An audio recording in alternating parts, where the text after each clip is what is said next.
Oh, Oh, there it is. Thank Almost you, fell Jack. short of my duties. Sorry.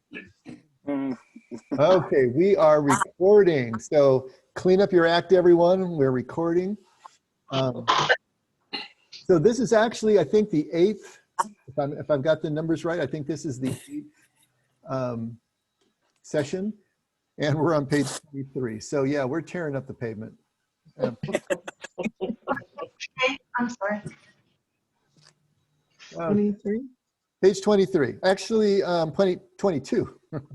I was being a little bit optimistic. So We're not backtracking as much. what's that? We're not backtracking as much as we've No, done we're in the not past. backtracking as much, and we actually can kind of let Frank go for half a page or more at a time. So it's been kind of nice. All right. Anything that anyone wants to get off their chest before we dive into the text tonight? Anything come up from last week or anything about the shadow? All righty then. I think we're cleared for takeoff. So we're going to start. We ended last week talking about doing shadow upkeep, and we had that illustration that he was telling us about when he was having the author was having people over to his house that overstayed their welcome and really tested his patience, and so he thought that he had behaved very saintly and done everything that he was supposed to do, and then went to the nursery and picked a fight with one of the employees there. So we're talking about paying out the shadow. We're talking about staying balanced, and he was talking about doing shadow upkeep after having his difficult guests, you know, and doing some small ritual that he does only for himself, but it's something that balances out the two sides. And we're going to pick it up right there, right in the middle of page 22, that second full paragraph. Frank, are you ready to go? well, here I am ready. quick Oh, wait a minute. question. I'm sorry. I was wondering if people had rituals of their own that helped them to get in touch with the shadow, or like he didn't quite give an example of what he did to honor the shadow in that 5-minute ceremony, and I was wondering if people had suggestions that speaks to that. That is a great question. Does anyone have little rituals that they do? I'll speak. Go It's ahead. Judy. Hi, Judy. I can tell you that when I returned from a September visit with my daughter on the East Coast, we were doing a shower, and she was particularly upset at different points in time, very controlling. You know, it was difficult to be around her because she'd ask for help and then, you know, reject it and do her own thing. And it was probably four and a half days of that. And when I got back, I was real proud of myself that I just stayed calm and let her do her thing and all of that. But I knew when I got home, I needed some real self-care. And when we were talking about shadow upkeep, that example came to mind. And I took 3 good days, possibly 4, depending on how you count it. I went hiking. I went to 2 of my favorite meetings. I doubled down on my quiet time.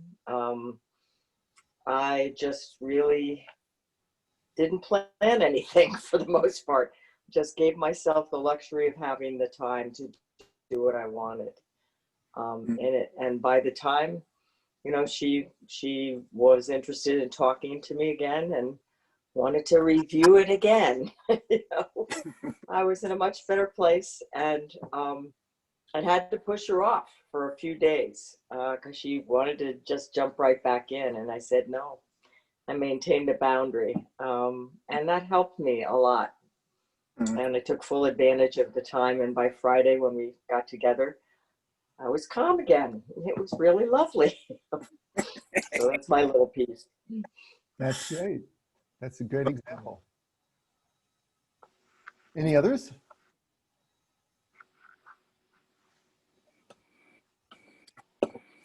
I know there are people who I don't remember if I saw this in a movie or I heard it from one of my female friends, but after a breakup, like she would do like a burning ceremony.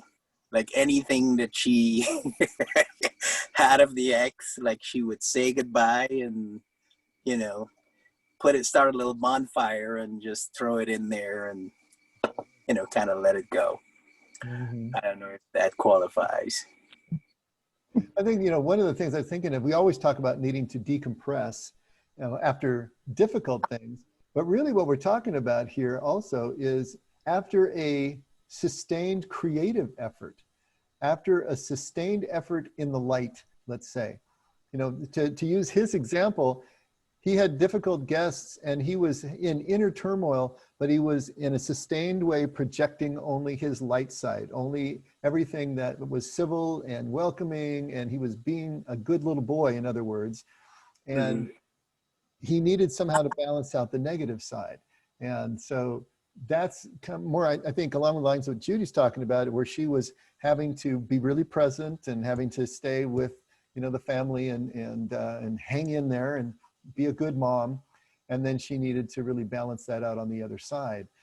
I know that after I get home on Sunday, that's a time for me that I really have to balance things out, because it's a very sustained week that kind of peaks, you know, by Saturday night in the prep, and then Sunday morning, you know, this introvert has to be, you know, the Pied Piper and work in the room for 4 hours. And so by the time I get home, this is the one time in the week that I completely give myself all permission to goof off and do absolutely nothing and not feel guilty about it, you know, because usually there's so many things that are popping. I'm feeling I should be doing this or that, but Saturday afternoons and into the evening are when it's totally okay for me to be very unproductive. And it doesn't really matter what I do so much is that I just take it out of gear. And so that's kind of my way of paying out a sustained effort. And it's not 5 minutes. It's more like 6 or 7 hours, you know? That's okay. It's not 4 days like Judy, so hey, I'm doing pretty well. Because you're so much more mature than I am. Oh, yeah, that's what my wife says all the time. You know, some of you who have had to do, you know, real creative efforts, like Sharon. Is Sharon still with us? You know, when Sharon's been working on a painting, or maybe John can talk about, you know, you're working on a painting and you're really focused on it and working on it. Do you find that you need some rituals to be able to balance all that out? I brought up the dissertations before, of those of you who have written those.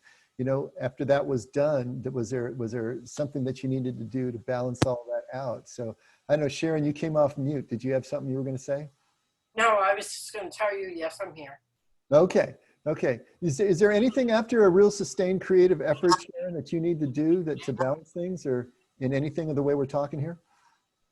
Yeah, after a while, I literally have to get up and move away from my art stuff and turn the TV on a while, like to get out of my headspace and just kind of do the nothing.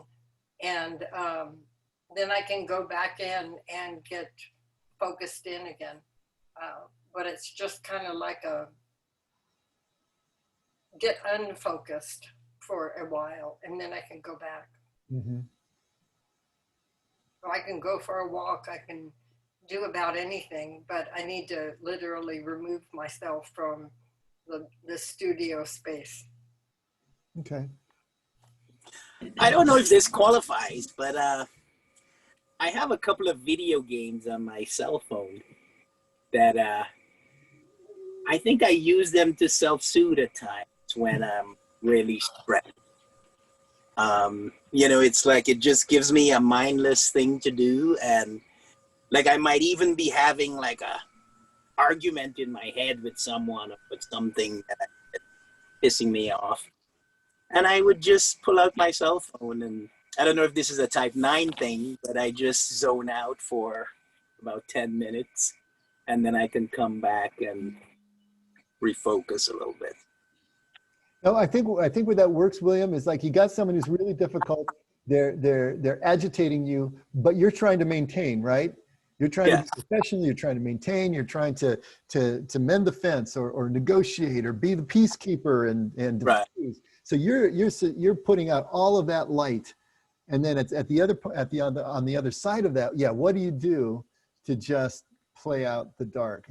And yeah, if you can go kill a few zombies, you know, that's okay, right?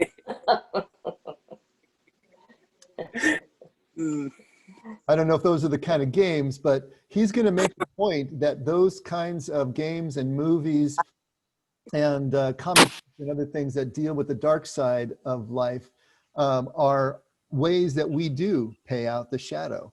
And this is in our culture. These are ways that we're doing it. He said it's not the most elegant way. There are more elegant ways than we've had them in the past, but they are ways of doing that. And so, yeah, we just need to Dave? be aware of how we're trying to do this. Yeah, Kathy? I was just going to say, I mean, I'm sort of seeing this two-sided a little bit. One side is kind of what we're describing is if somebody around us is, you know, losing it and they're maybe taking something out on us. And then, you know, we know how to, as Judy says, kind of do self-care, maybe pull away from the situation. Or the other side I see is if, you know, I catch myself going into a spiral of some kind, or I don't always catch myself, but if I catch myself ready to act out at someone, you know, maybe that's when I'm going to do self-care also, and maybe step back and say, okay, what am I doing here? I just snapped at that person for no good reason, or I think I know the reason, but it doesn't have anything to do with them. So, I mean, I kind of see this as two-sided, catching ourselves and then also taking care of ourselves when those around us who really don't do any of this kind of self-reflection, don't have any knowledge or self-awareness of what they're even going through. I have some close members of my family that tend to snap, and it has nothing to do with me. And I couldn't even have that conversation with them about why are you behaving that way towards me? This really has nothing to do with me. And just the more defensive they are. And so I can't even, it's like, okay, I just need to check out and go decompress, because that had nothing to do with me. And I just have to tell myself that it had nothing to do with me. So I kind of see it two-sided when I'm catching myself do it. And then also when I'm around people that are doing it, that I have to back away from and to say, I know this has nothing to do with me. So now I got to go take care of myself in this situation. Mm-hmm. Dave, Yeah. I was wondering if it even has to be something that's physically worked out. And I'll give you an example, because I'm wondering how we probably all use our imagination, but I don't know if it would qualify for what this author is suggesting. So years and years and years ago, I lived in Mammoth Lakes and worked for a development company. And there was a woman in accounting who hated me. And me being the little people pleaser that I am, it just drove me nuts. I couldn't stand that she didn't like me. And I kept trying to be really nice. I kept trying to do everything I could. And she just kept hating me and hating me. She was so mean. And then one day, a fellow Christian suggested that when I had to go down and interact with her, to see her like through my third eye, but see Christ on the cross and then her. And so the next day she called me for something. I had to go down in front of her. And so I'm standing in front of her and I thought, well, I might as well try it. And I tried it. And literally she was like right in the middle of a sneer. And she looked at me and she just froze. And after that, she was nice to me. I don't know. I mean, that was so bizarre to me. It was like, I was terrified that it was just like a one-time thing, but it literally shifted something in her. And so I started thinking about what role our imaginations can play in balancing out something. So you could do the opposite too. Let's say maybe if I hadn't done that, instead I'd imagined, I don't know, like telling her off, but not really doing it. Or I don't know. Like, does it have to really be something, a physical act, as opposed to using our minds. Mm.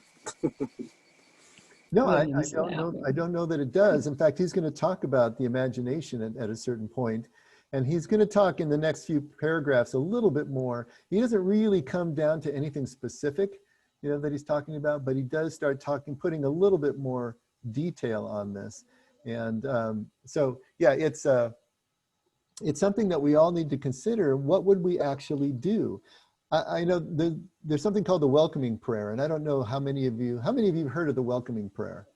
Mhm. Okay, not too many, but it's a little ritual that you would do when you are getting triggered and you realize that your shadow is about to blow, if we want to put it that way, and you're getting close. And it's 3 parts to it. The first part is to become aware of the feelings that you have, the emotions you have, and then to actually welcome them and to sit in them. Instead of immediately thinking that you got to stuff them, that there's something wrong with these negative emotions as they're coming out, is that you actually welcome them. And you can say that to yourself, I welcome this anger. I welcome this envy, jealousy, whatever it happens to be, and then sit it, own it. And then there's a short little prayer, and they'll suggest a whole bunch of them, but you can have your own. That is just your signal of intention to give it over to God and to move in the direction that is opposite what the triggering would have you do. So it's a way to open up that space between the stimulus and response.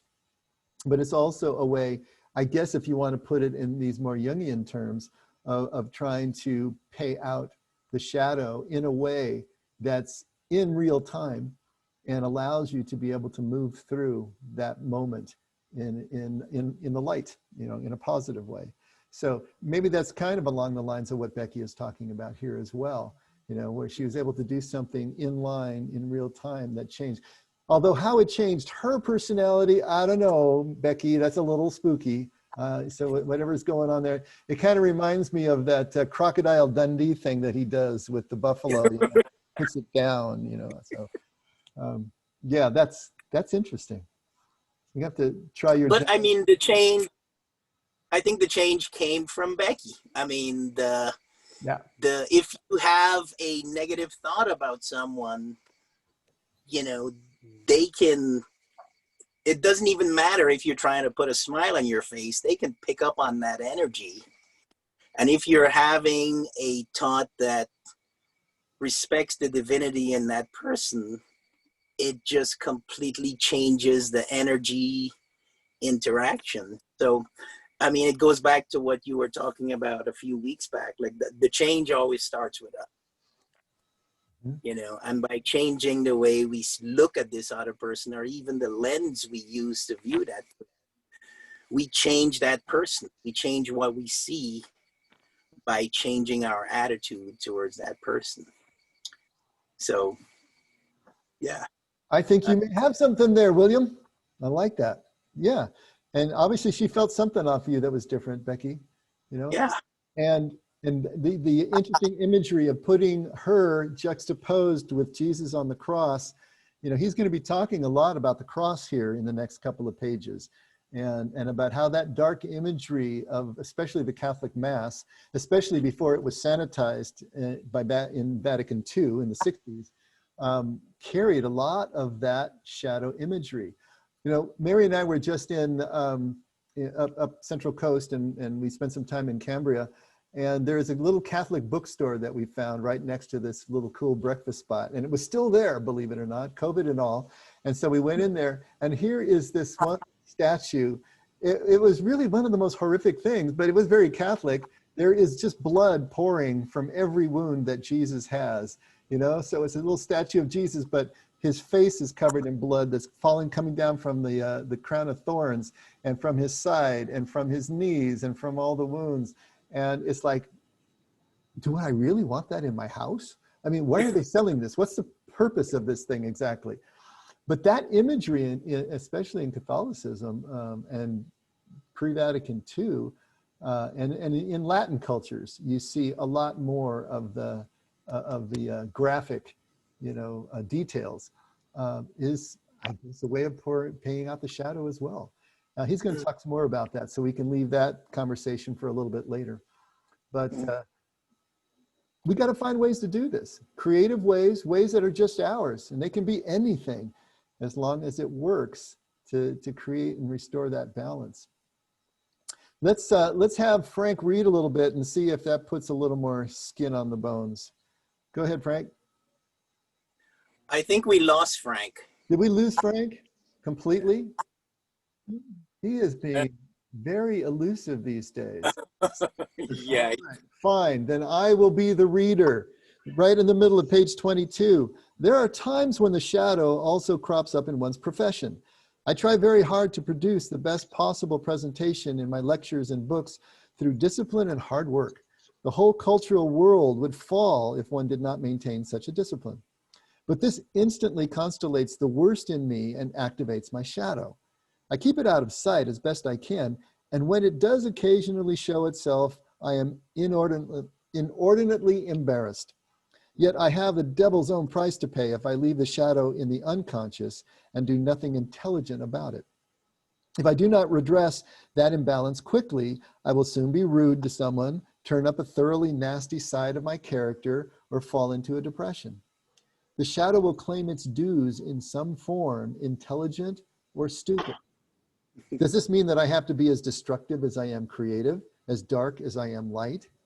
Yes, but I have some control over how or where I will pay the dark price. I can make a ceremony or a ritual soon after doing some creative work and restore my balance in that way. I hope it's not by killing a chicken or something, but you know, he's not being specific here. This is best done privately and need not injure my environment nor anyone near me. I can write some blood and thunder low-grade short story. I won't have to look very far for the characters since the other side of my seesaw has already been set into motion, or do some active imagination. So that's getting back to what Becky was talking about. So that it doesn't have to be a physical, it can be something that is just mental that you play through.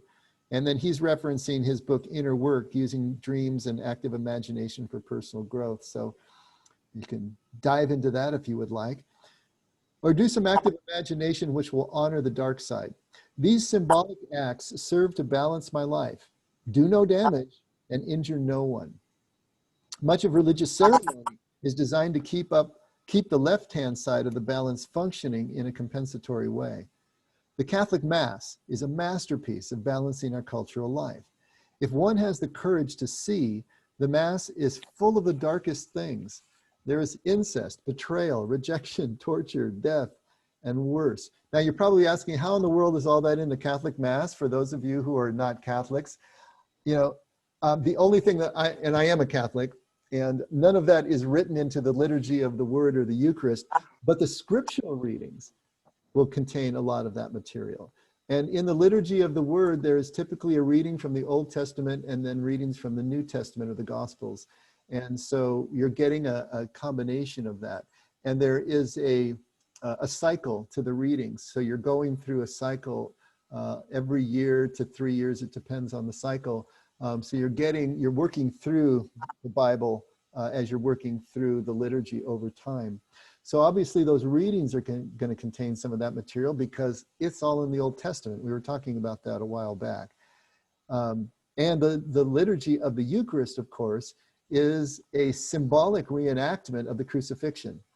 And so you have the Last Supper, you have the Eucharist, the communion, the giving of the communion, and then you have the crucifixion itself. And of course, that's much more graphic in Catholicism, where the cross actually contains the corpus. You have the body on the cross.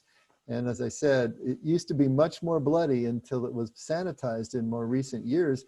But still, if you go to Latin churches in Mexico or Central America, you're going to see a lot more of that graphic, detail depicted. So I think that's what he's talking about here, because yes, there isn't any of that stuff actually in the liturgy itself, but in the readings. And all of this leads to revelation, but not until the dark side has been portrayed as vividly as possible. If one went to Mass in high consciousness, one would tremble at the awfulness of it and be redeemed by its balancing effect. The mask lost much of its effectiveness when it was modernized and made to serve the cultural process. One ought to be pale with terror at the mass. And then following the asterisk there, since the sublime balancing effect of the mass is not as effective as it was in earlier times, we rely on less effective ways of balancing today. Horror movies, gangster epics, violence, the fashion for something garish or shocking in our headlines, the popularity of murder mysteries, all of these compensate for our high productivity and creativity. But these are clumsy elements compared to the fine works of art in earlier cultures. Let's stop there for a second. Do you feel that, lately it seems like everything that's coming out of Hollywood is dystopian and apocalyptic, and it's all about zombies and creatures and fighting. Do you see that as an emanation of our shadow collectively, culturally? Do you feel that our, immersion in that kind of material, is that paying out the shadow in any kind of positive or hopeful way?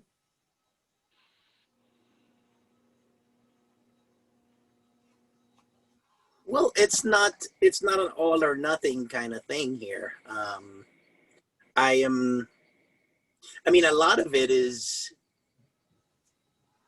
well, it's just poison for the mind, essentially. And I remember watching an interview with Stephen King, and he was talking about the fact that if he didn't write the books that he wrote, he would probably be incarcerated somewhere. Okay. Perfect example of paying out the shadow, right? Yeah. But I mean, a lot of the garbage I'm seeing in terms of all of these zombie movies or like the apocalyptic stuff and so on, like, I mean, a lot of it just seems to lack creativity, and I guess it's paying out the shadow for whoever made it, but, I don't experience it that way for the most part. I don't see it as, a lot of it as a good expression of art. Even the Living Dead, when that show first came out, is it The Living Dead? Walking Dead. The Walking Dead. That was actually very well done, and I was surprised at how interesting it was and how it developed the characters and dealt with the moral conflicts and so on. But then there are all of these other spin-offs that are just, more of the same and just gory killings and such. I think there's some, I can see this playing out of the shadow more clearly in some of the really old horror movies and some of the original horror novels. Frankenstein, about man's pride, and the Wolfman. There's a line that they repeat all through the Wolfman series, and it's even a man who is pure of heart and says his prayers at night can turn into a wolf when the wolfbane blooms and the moon is shining bright. And so it's about even a good man can be doing bad things. I mean, those kinds of things were played out, I think, in a way almost more poetically in some of the old stuff and not so much in your face. But I can see Right. that. I think the example that comes to my mind is a fairly recent movie called The Joker. And it tells the story about how a mild-mannered, wimpy guy named Arthur Fleck falls into being the Joker. And I have to say, I did find that movie cathartic. It was quite an emotional roller coaster to identify with Fleck as he's mistreated by his mom, by his missing father and his employer. And then suddenly he ends up ruling Gotham as the Joker. And it was a pleasure to watch, basically the backstory about what created the Joker. And so people in our culture were frightened at the degree to which the Joker was releasing that dark side, apparently. the film was actually attacked for that reason. But Uh-huh. like I said, I found it thrilling. Mhm. Yeah. Mm. Well, there's no denying that this material has a lot of pull, and graphic novels before they were. I think every graphic novel is now a movie, isn't it? I don't know if there's any graphic novels left that haven't been turned into movies, but that was filling that void for a long time, and now it's on the screen in an even more mainstream way. And so it's obviously finding its place in our culture because it's making all this money, and then it invites all the spin-offs. So we're consuming it for some reason. And his positing here is that that's one way that we're paying out the shadow, the collective shadow, as well as the individual shadow. And it's an interesting point. For someone like Frank, who is back with us again, if a movie doesn't have automatic weapons in it, he's really not going to watch it. So, Frank, what's that all about, man? Are you paying out your shadow, or what's going on over there? He's just from Texas. Yeah, it's probably my low rent personality. No, I think the way I've described it the most is I get enough of real life in real life. I don't need real life in my movies. And, I go to a movie to be entertained, to live whatever, to get away from. And I don't do dramas. I don't watch dramas at all. I have watched precious few, even religious movies, Passion of the Christ or anything else. Movies that touch me too emotionally are just too hard for me to experience. They just, I don't know how to explain it, but that's the closest I've come. So for me, when I watch a movie, it doesn't need a big plot line. It just needs to, to entertain for a little while. Just needs a lot of automatic weapons, right, buddy? Yeah, just take me out of reality for a little while, I guess. Frank is funny because we lived together for about a year and a half. He stayed with us, and we'd sit down to watch a movie at night, and he'd last maybe 7.5 minutes of about 80% of them, and then he just got up and walked away. It was the funniest thing. It's like, oh, it's about Frank time now. He's gone. But if it was anything that had any drama to it, yeah, he'd be out the door. But it's interesting. Yeah, like Frank said, especially working in recovery, we get all the drama we need. In 8 hours or 12 hours of working in recovery, you certainly don't want to watch that anymore. And this balancing, I guess, that is, we can call it entertaining. Why does it have to be violent? Marion says the same thing. She just wants to be entertained, but what she really wants is a comedy. She wants something that's going to make her laugh. Frank wants to see something blow up. I mean, to each their own, but how are we, is this paying out the shadow? I mean, that's the question that we're asking here. And the point is to become more aware of what we're doing and why we're doing it, so that we can make changes if changes need to be made, and modifications to our own behavior.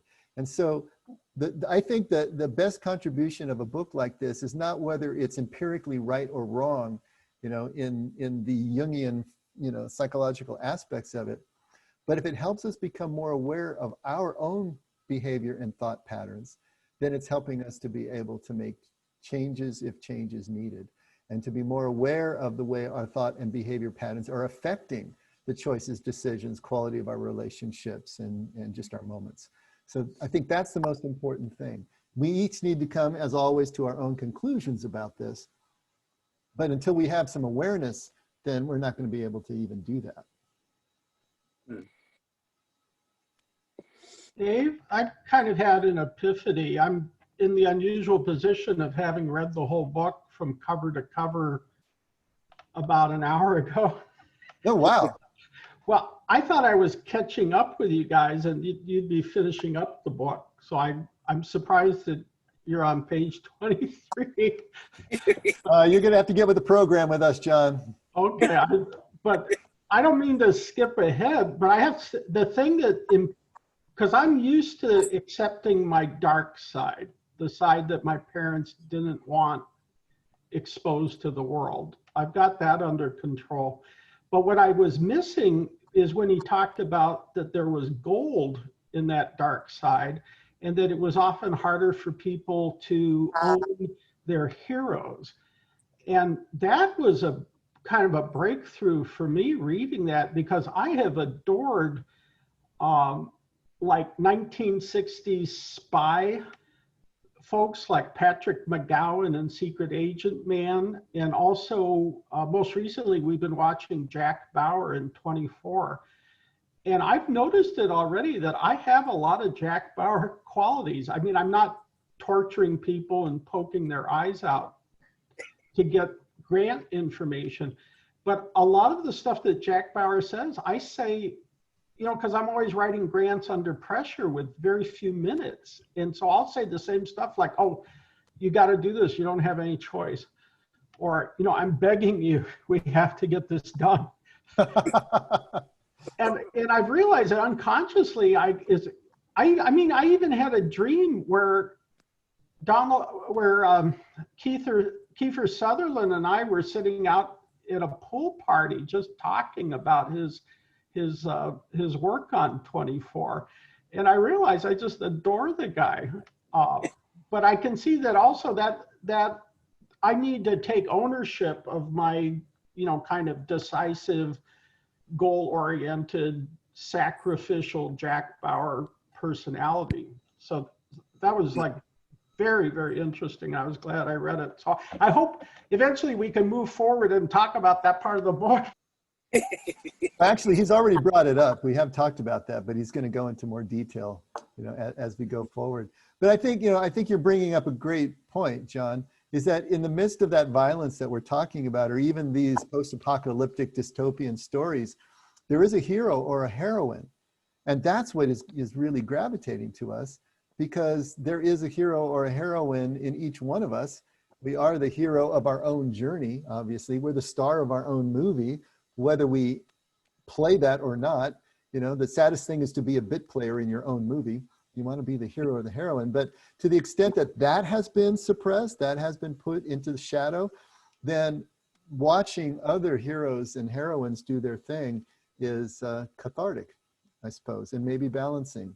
And is it going to help us to bring that character trait out in ourselves? Well, that's what awareness can help us do, to first realize it's there and then to bring it out. Mm-hmm. So maybe more than just the violence or the darkness, it's also the heroism and the cream in people's psyches and personas rising to the top in the difficult situations that the fiction places them in. Well, let's read a little more. Frank, are you there now? You can read? I'm here. Where did you leave off? We left off on the right in the center of page 24, the central symbol of Christianity. The central symbol of Christianity, the cross, is a double seesaw with the two axes crossing at the center. It provides a framework for balancing the right and the left, and also the high and the low. If one can honor this equilibrium and the inclusiveness implied in it, one will be truly Catholic, meaning whole or complete. Now, did you all know that that's what Catholic means? Usually it's translated as universal, but it means the whole enchilada, everything. So when originally the church was referred to as Catholic, it was one that encompassed the known world, encompassed the Roman Empire at the time. It was the one that was going to, that had the right and orthodox theology and thinking, so that it was the blanket for everything. And so he's using it in a different sense, or you know, a related sense, that if we can occupy the center of the cross, you know, both of those two axes, then we are entering into true Catholicism in the sense of wholeness or completeness. And I was thinking of this in terms of the Enneagram, right? Because the Enneagram, the place that we want to gravitate to, of course, is the center. of the wheel, balancing all of those axes. And so it was an interesting take on the cross, one that I'd not heard before in terms of balancing those two seesaws, vertical and horizontal. But it's another layer that we can add on to the cross if we like. But he's gonna press the metaphor even further. So go ahead, Frank.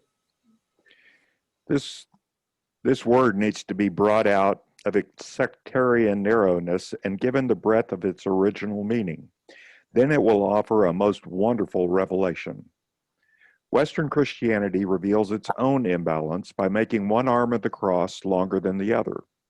Since we accentuate the spiritual element of reality more than the earthy, feminine, and feeling elements, we unconsciously compensate for this by making the bottom arm of the cross larger than the other three.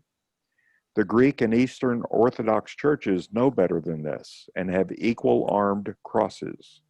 Now, did you know that? No. Did you know that there are all different types of crosses? And throughout history, different crosses have come to the fore. The cross that we are familiar with is called the Latin cross. That has the cross piece is about 2/3 the way up the central support. But the Greek cross is very different. In fact, I have some show and tell for you. So we can take a look at this. Can you see the screen? Yes. Yeah. Okay, so these are a few different types of crosses. So you see the Greek cross is the one he's referring to that has equal arms. And for the most part, the Crusaders' cross that were emblazoned on the tunics of the Crusaders, and this is 12th century, were also equal armed.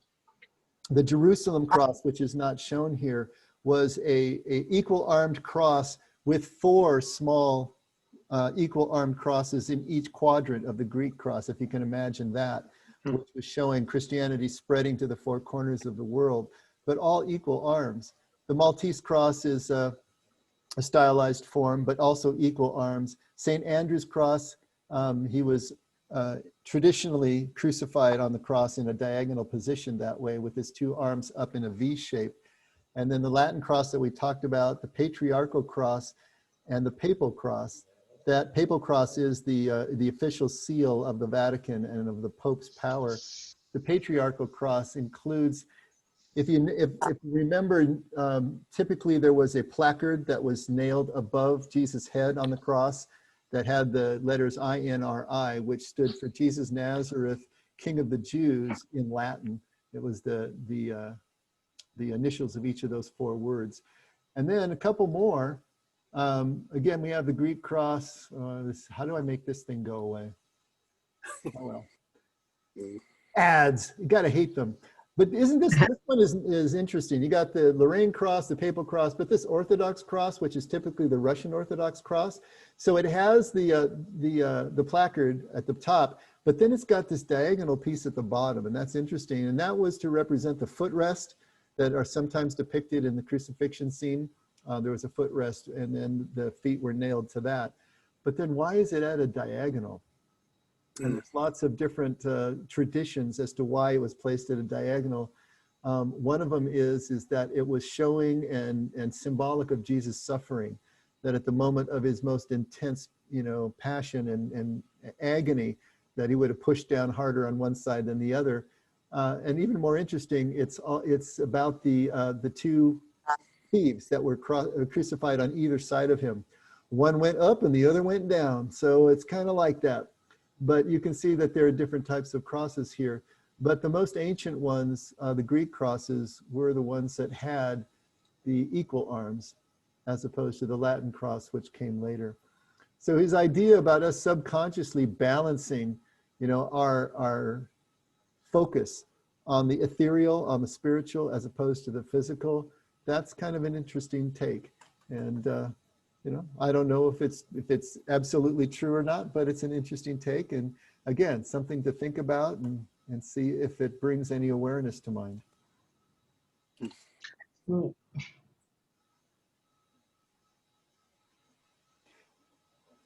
we can, he's going to continue with this theme for a few more paragraphs. So why don't we, if I can stop the sharing here. Any comments on crosses? Everything I think you know about crosses, right? All right. looking at 'em. Go ahead, Frank, and let's read a little more. There is an explanation for how our Western cross came to be this way. Christianity was formulated at a time when the earthy, feminine aspects of life occupied a much larger portion of existence than they do now. Most people drew water from a well, walked or rode animals for transportation, plowed the fields, and harvested the crops. They were at the mercy of nature and of their sexuality. Christianity tried to accentuate the lesser-known spiritual aspect of life. This was correct for people living off the land, but our condition is quite the reverse today. We go for weeks without touching our feet to earth, and few city dwellers have anything to do with growing food. When the officials of a New York City dairy discovered that most poor children did not even know where milk came from, they set up a small portable dairy and showed the milking process in the schools. That must have been quite a shock, huh? Oh, can you imagine the kids? Oh, gross! I don't want to drink that.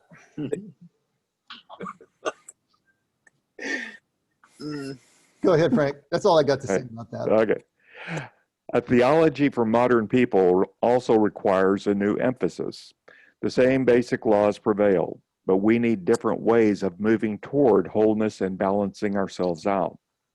The proportions of the cross are equal in an ideal state, but they will vary for each individual depending on the circumstance. The perspective may be different for a man or a woman, and the time of life when we examine this subtle relationship. Wherever we find ourselves, we need to honor the part of life that lies in shadow, to redeem those qualities we have forgotten or ignored. So that's pretty interesting if you think about what he's talking about. He's saying ideally, yes, the cross would be a Greek cross. Each of the arms would be equal and we would be occupying the center. But we're not in an ideal space usually, right? And not only that, at different times of life, we're going to have different things that are going to be out of balance. You know, the pendulum is always swinging. It never stops. And so where is the pendulum at any given point during your day, during your week, your month, your life? And so being aware of where you are, if we're going to use the cross as kind of a graphic kind of matrix for us to chart this out and plot this out, where are we from light to dark? Where are we from spirit to physical? So maybe between heaven and earth and between, you know, light and dark are two ways to look at the twin axes of the cross. And where are we? And what needs to be compensated? How do we need to pull the pendulum back at any given moment to try to bring us back to center? And what ritual or imaginative efforts are going to help us to balance more and maintain that balance? Just like the tightrope walker using the pole that distributes the weight out over this wider area so that they can then use that to constantly be fine-tuning the balance and keeping them on a straight line. Can we use the cross in the same way, even mentally? You know, what are the techniques that we're going to use as our balancing pole as we walk through life? I don't know, I just found that a really interesting concept. Anyone else find it an interesting concept? I think it's really interesting. I want to read more about that.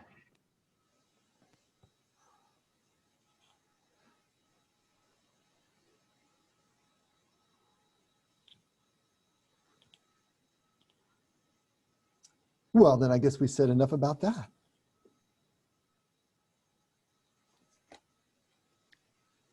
Go ahead and read a little more, Frank. Okay.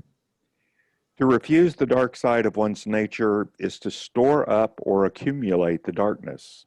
This is later expressed as a black mood, psychosomatic illness, or unconsciously inspired accidents. We are presently dealing with the accumulation of a whole society that has worshipped its light side and refused the dark. And this residue appears as war, economic chaos, strikes, racial intolerance. The Have you front page. Hold on a second. Have you Yep. ever stayed too long someplace and then end up sabotaging yourself? Have you ever had that experience? I've done that with a lot of jobs that I knew I should have left. And if I had actually left voluntarily, I might have had that going away party. But since I didn't, I ended up sabotaging it in some way where I had no choice but to leave. Sometimes we do that with relationships. We sabotage relationships. This is, I think, part of what he's talking about. You know, we're projecting what we think we're supposed to project, and all of this stuff is accumulating on the other side until it comes out sideways. And some of the things that we probably, at least subconsciously, know we need to do, but we're putting on hold, is forced upon us, you know, as we don't intelligently work out this balance. And then collectively, I mean, that's individually, but collectively, you know, we're living in this youth obsessed and youth and beauty worshiping culture. Elders are not respected in our culture. You know, you get over 35 and 40 and you're kind of done. You know, everybody wants the youth.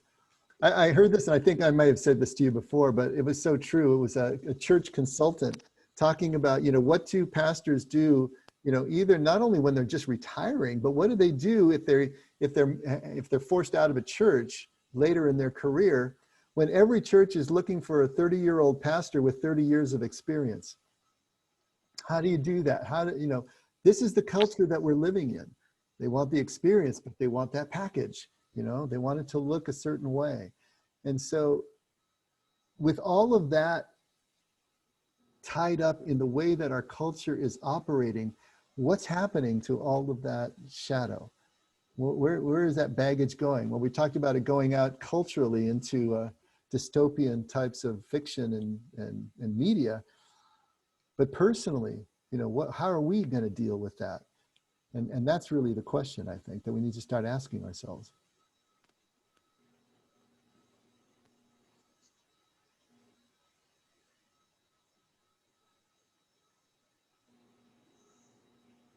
A little bit more, Frank?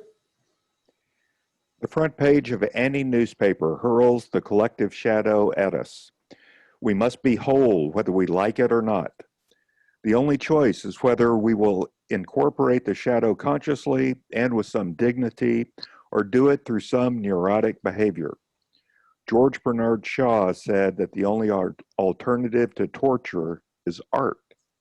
This means we will engage in our creativity in the ceremonial or symbolic world, or have to face its alternative brutality. How do you feel about this? Is art helping us do that? Art, creativity, is that paying out the shadow? We've talked somewhat about that.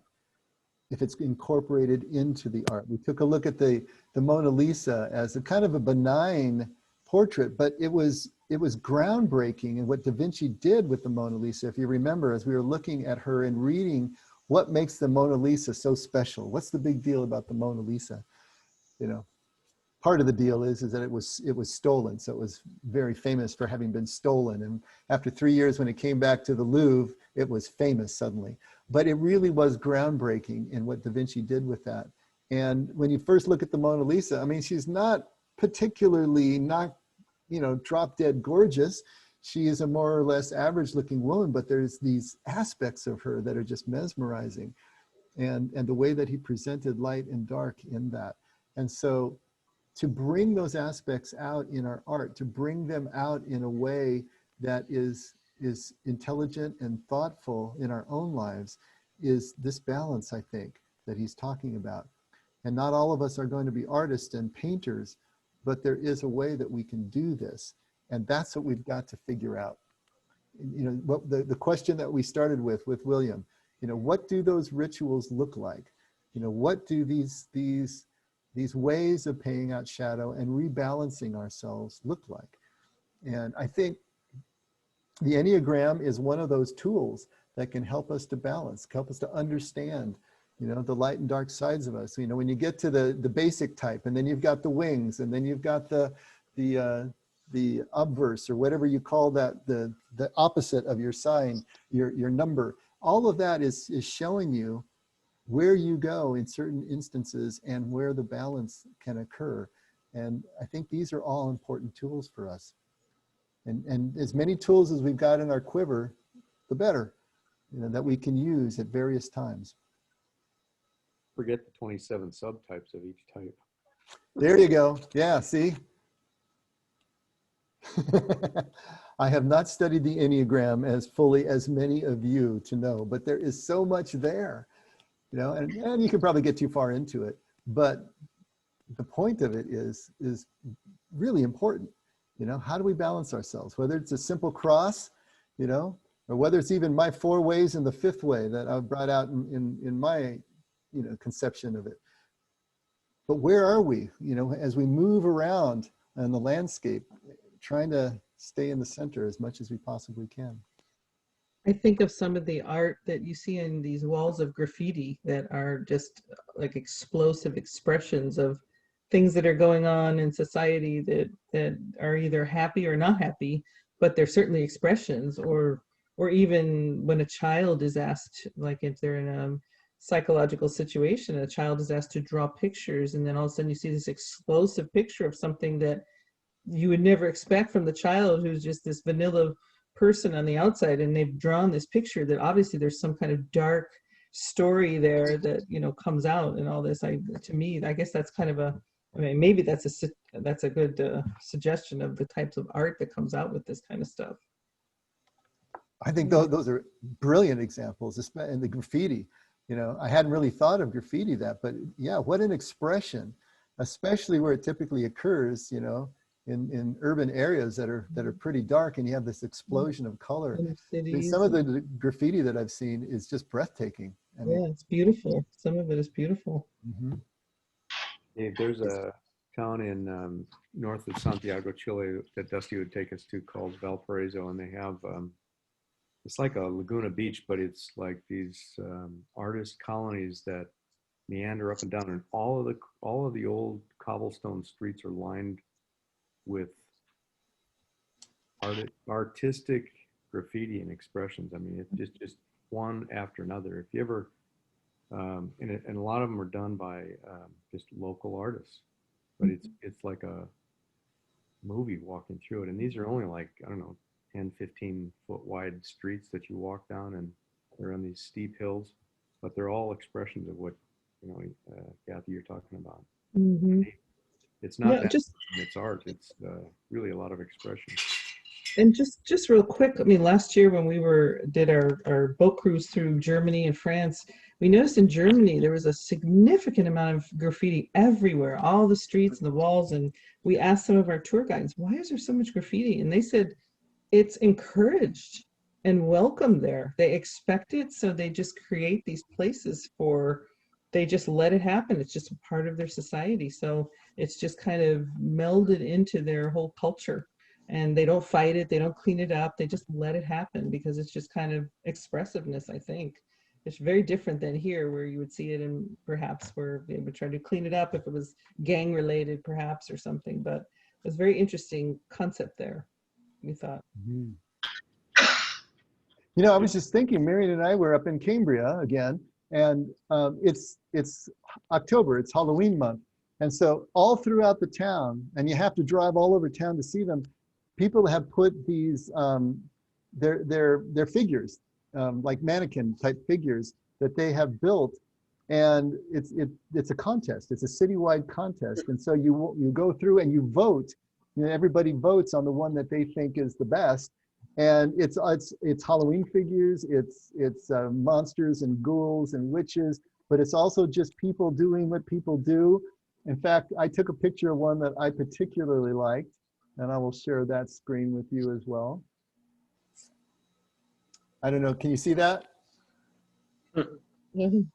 Right out in front of the Creative Arts little building there. And she was about, I don't know, maybe 6.5 feet tall. I had to look up at her face, and then shoot down at this one. But it's a pumpkin head, but it's just the creativity is off the hook. And just really interesting expressions. And, in a way, this could be considered paint out the dark side, I suppose, as well.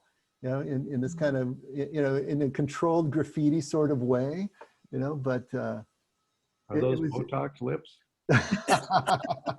He'll just ask that. I Looks did. like a piece of baloney or something.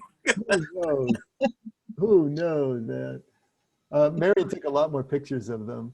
And then when we got to this one section, it was El Dia del Muerte, the Day of the Dead, right? And so it was all the real creepy figures, and she didn't want to take any pictures of those. But at any rate, you know, I think we don't have to go too far to find examples of how this plays out, you know, in culture, in other cultures, and in our own lives. And so, again, I think being more aware of it, and then figuring out how do we do this ourselves to help stay balanced, I think is going to be the main key and the main question as we go through this. Final thoughts.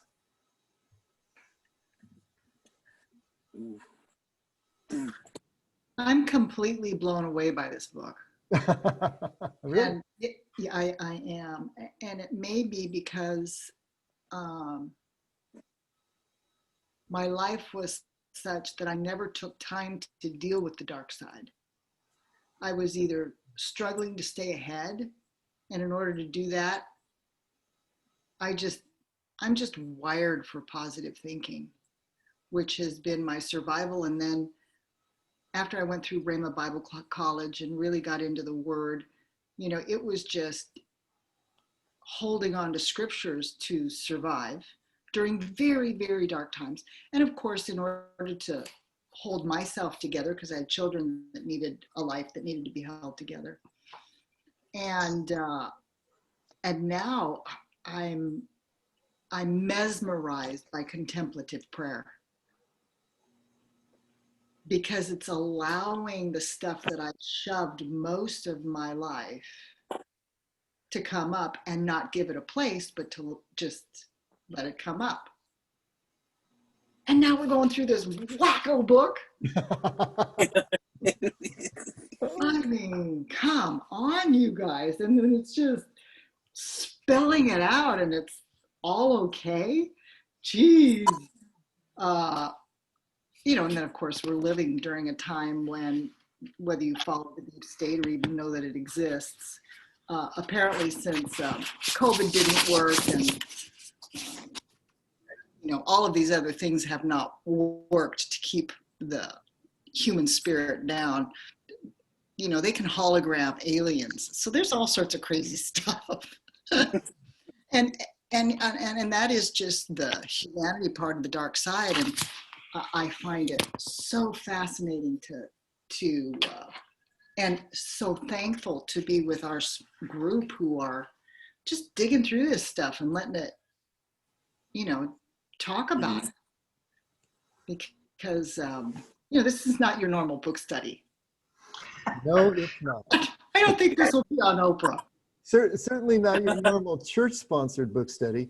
And Well, no. you know, that's really part of the I will never have another normal church. That will never happen again. Just good for you. I'm glad to hear it. Because when you think about it, the church has done everything it can to unbalance us. You know, Right. we're going to be punished here, and we're going to go to hell forever if we even give any, you know, consideration to those dark elements in our persona, and not to mention the gold that's in there as well. And so we have been taught rigidly what we can even entertain consciously and what we can't, and to continue to stuff and to continue to flee these things. Right. And they come home to roost one way or another. And when I hear some of the stories of things that happen in Christian homes, and even in the homes of Christian elders and pastors, you realize how this shadow stuff comes home to roost if it's not dealt with in an intelligent way. So this may not be the be all and end all of all of that, but it certainly is a step in the right direction. So. Well, it's an awareness. And I wanted to add to what Kathy had said earlier about even within one's own family. I even had not a very long, but a considerable encounter with with my family today, because we're all getting ready to move, and that's going to be intense. And now I'm going to be moving away from them. And they just don't understand it at all. So it's being a lot of it's been because all I've done is serve all my life, and I need to have some quiet time for me. And but that's just holding my tongue during that, and not and taking a step back, like you were saying, Kathy, is just, you know, learning to take a step back first, and then be able to go back after there's been some contemplation and some meditation, you know, of how to approach these things, because these are people that we love dearly. And the intention is certainly to reach out and, you know, hurt, but to be able to express and hope that it would be received with the kind of unconditional love that we hope to give them. So anyway, that dark side, boy, it just pops up. So Julie, are you then moving to Florida after all? I am. Okay. Well, the good news is you don't have to leave us. Telling me, I'm thinking, how am I going to, you know, survive? And I thought, I haven't seen anybody in months. Yeah. I did, though, I wanted to congratulate Frank. I loved Sunday service and did go and watch Breanne Brown's Vulnerable. Yes. Wow. Yeah. Such a tender, powerful TED Talk. And she's hilarious. On top of that, she's very funny, delivers so well. She does. Okay. But, you know, but we do. We have the technology, and I'm grateful for it. And I've got to finish something that's on my heart and in my life, and I need the opportunity to do that freely. And so I am going there. I'm going there. Well, we support you in any way that we can, and we hope we'll see you and when you land.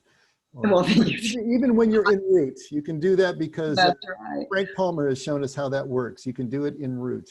So. Yeah, and I'll be hanging in here until the middle of November. Okay. And then I'll travel, be settled, and probably be back online by the end of November. All right. But you know what? It's all good. It's all scary stuff. I like a plan, and the Lord has just decided that I need to go back to trust and not Julie's plan. So I'm back in that. Okay. We're way over time, Frank. Go ahead and pray us home. All right. Father, thank you for an evening. Thank you for this opportunity. Thank you for allowing us the freedom to explore deeper and deeper within ourselves to see what it is that we have stuffed, we have blocked, we have neglected that really needs to see the light of day. Thank you for the freedom to do that. Thank you for a group, a community that experiences it with us, and just show us every day a little bit more of ourselves and a little bit more of you. And we thank you and love you and pray it in Jesus' name. Amen. Amen. Amen. Thanks, everyone. Yeah, Judy, that's right.